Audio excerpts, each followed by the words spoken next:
What is going on, RestoMods Nation? Back with another feature here at Garage Collective. 65 Mustang Fastback built by Sharpe Automotive. Reed, tell us about this Mustang and your relationship with cars. About 40 years ago, my father would buy rollers. He had several Mustangs, a couple MGs. I was always promised I was gonna get one of those Mustangs. Never did, so I went out and got my own. I found a guy who built vehicles for movie sets, and he was looking to get rid of this. And at the time it was sitting on blocks. It was just a shell with about 20 boxes of parts. Wow. And so what brought you to the final vision of the car to have this very blacked out RestoMod look? Well, I wanted a classic, sleek look with some modern touch. Okay. So basically, with my vision, James basically, we ditched all the boxes that came with for the most part.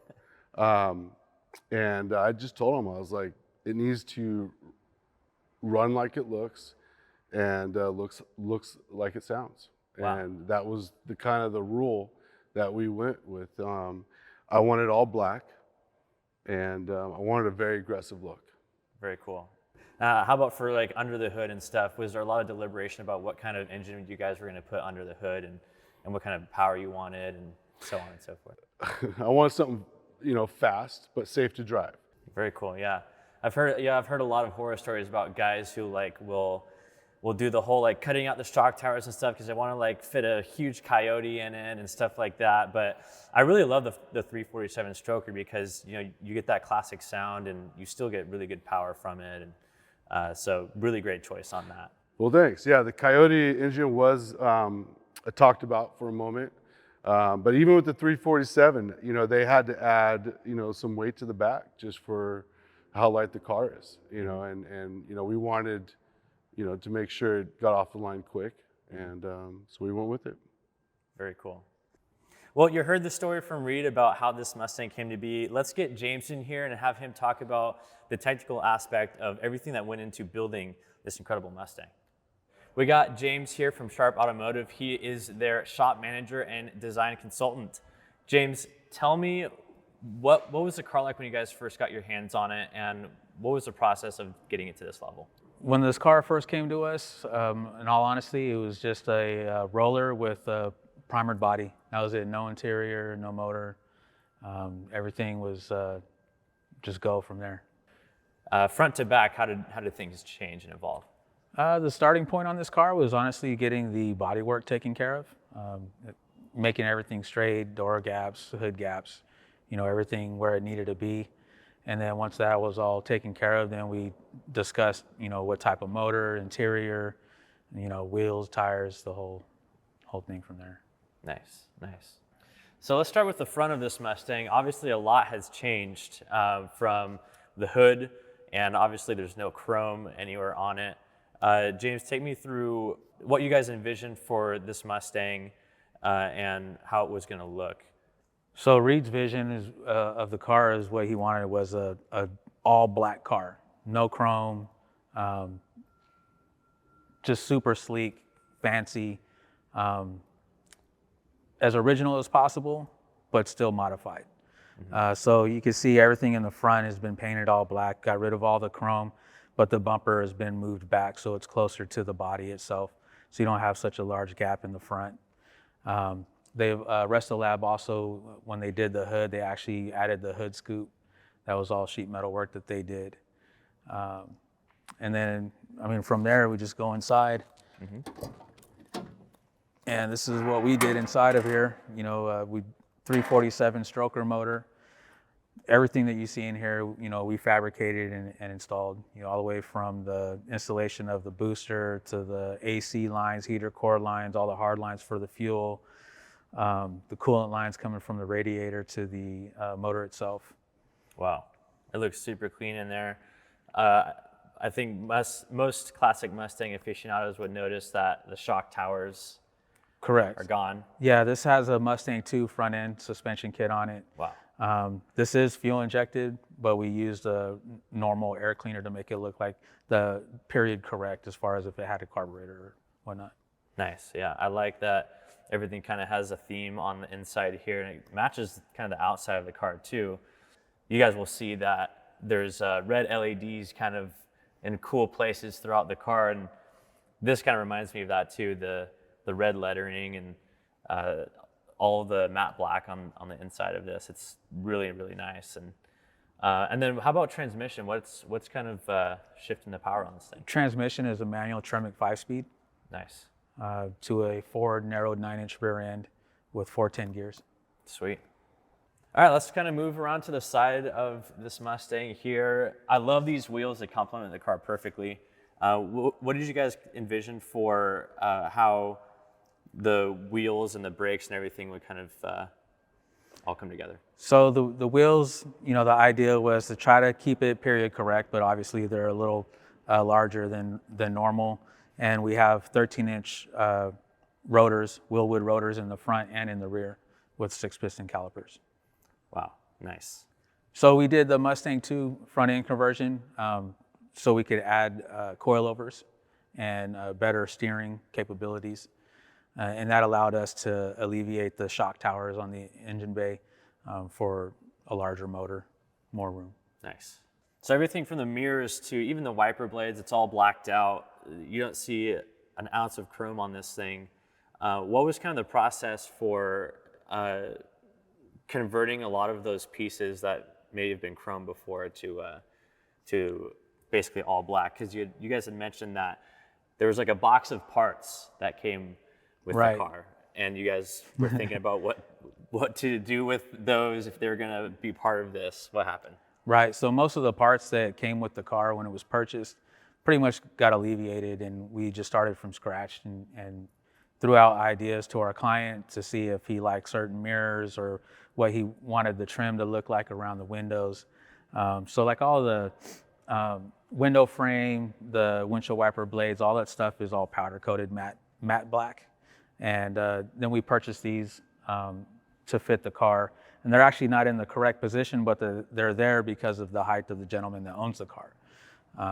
And like, for instance, the inside, the seats, we actually lowered it about 1 3/4 inches, the seat pan, and moved it back another 6 inches. Wow. So very nice. And then in terms of the interior, I mean, it looks super nice in there. I like all the red stitching and everything. And the red underdash lights. That is so cool.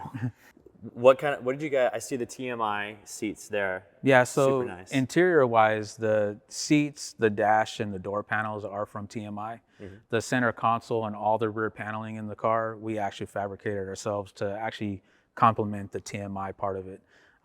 The rear paneling was made by us because this does have a small tub in the rear, so nothing aftermarket would fit. So we made all the interior in the back. It also has speakers in the rear, but we built the roll cage. And the center console itself, like I said, we built that to accommodate the same design as a TMI. But again, for that, nothing would fit because we had to move the shifter back 9 inches since the driver himself was moved back so much. Wow.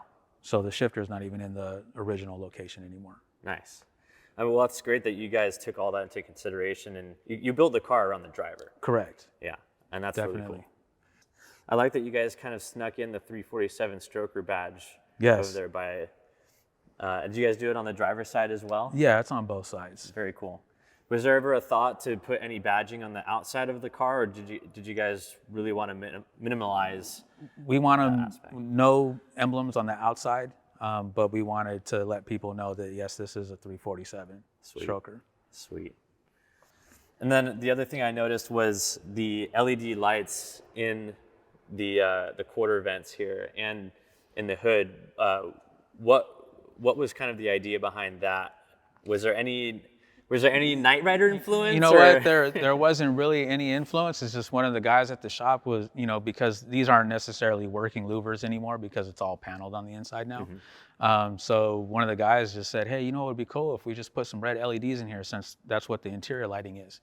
And so we went ahead and we did it. We did it on the hood scoop and on the louvers in the back. Very cool. Well, let's keep moving back here to the rear of the car. Again, zero chrome. I love it. It's so badass, and it's it's the spirit of a Restomod, really. Right. Were there any changes that you guys did to here aside from blacking out the chrome? So modifications in the rear is the rear bumper has actually been Frenched into the car itself. So it's not protruding at all. Everything is just flushed in the corners. Yeah, very nice. The exhaust system is actually some JBA headers in the front, and then it comes back to some Flowmaster mufflers, and the tailpipes come out right in the rear next to the reverse lights.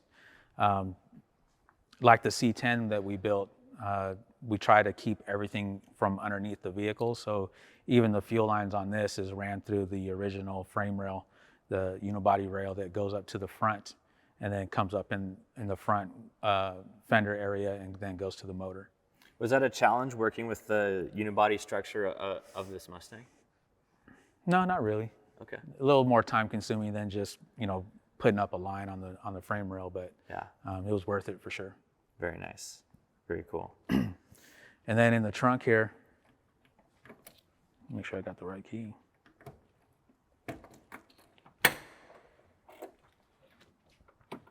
Wow. So we have a couple Helix amplifiers, which is a sister company of Blam for the stereo system. We have some hard lines that come up to the fuel pressure regulator here in the back. And then all this paneling was made so that our client can set his golf clubs here in the back. It actually sits over in that corner pocket. And then this is an area for his shoes to sit on. That's really awesome. That is really cool. Wow. And we made all this paneling and then just had the red stitching done just to match the interior. Very nice. Very nice. And then these are like billet hinges right here. Yes. Yeah. Wow. It's so clean. I mean, if there's one word for it, it's super, super clean. Wow. Well, big thanks to James and Reed for showing off this incredible 347 stroker 65 Mustang Fastback. I love it.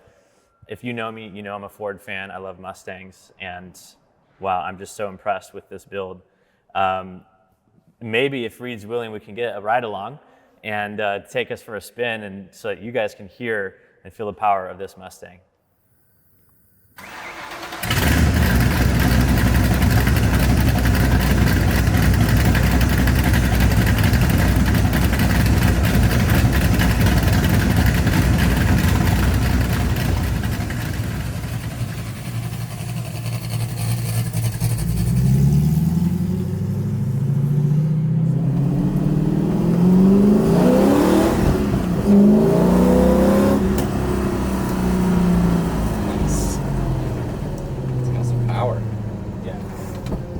Maybe like half of it too.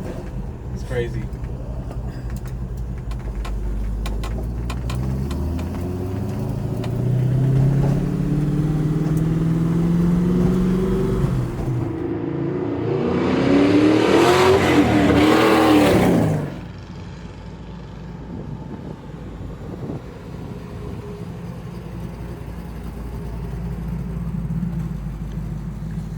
Thank you so much to Reed and James for bringing out this awesome Mustang here to Garage Collective to show off. If you guys want to get into a classic car of your own that's restored and modified, head over to RestoMods.com right now. Get those entries to win, and you can be cruising in style just like Reed. And subscribe if you're not subscribed to the channel. Comment what you think of this incredible Mustang. I love it. And as always, you guys keep cruising.